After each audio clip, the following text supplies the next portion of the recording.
তো এখন কিন্তু আমরা যাচ্ছি ফরেস্ট এরিয়ার দিকে। এখানটা সেরকম কিছু নেই, বাট পুরো জঙ্গল, গাড়ি অতটা অবধি স্টপ, যতটা তোমায় দেখালাম অতটা অবধি গাড়ি থাকে। আর এখন আমরা এদিকে সোজা হেঁটে যাবো হচ্ছে পুরো ফরেস্টের দিকে, পুরো জঙ্গল, একটু হাঁটি। দোকানপাট কিছুই সেরকম নেই, 2-4টে চায়ের দোকান বা কিছু আছে। বাকি তোমরা যেরকম তোমাদের হোমস্টেতে যা বলবে সেটা তোমরা বিকেলে খাওয়ার জন্য পাবে বা রাত্রে খাওয়ার জন্য পাবে।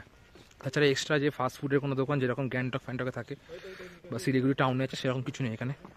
শুধু হোমস্টে আর হোমস্টে, এখানে কোনো হোটেল বলে কিছু নেই, খালি হোমস্টে হয়ে গেল, রিসর্ট হয়ে গেল, এগুলোই আছে ব্যাস।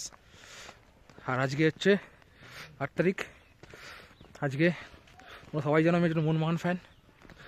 তো আজকে হচ্ছে 8 তারিখ, আজকে হচ্ছে গোয়ার সাথে খেলা মোহনবাগানের যুবভারতী ক্রীড়াঙ্গনে। আজকে কিন্তু লিগ সিল তুলে দেওয়া হবে মোহনবাগান হাতে। তার জন্যই আজকে আমি সারাদিন এবং সব জায়গাতে গিয়ে মোহনবাগানের যে স্কার্ফটা সেটা পরেই ঘুরছি আজকে আমি। এটা গর্ব আমার কাছে।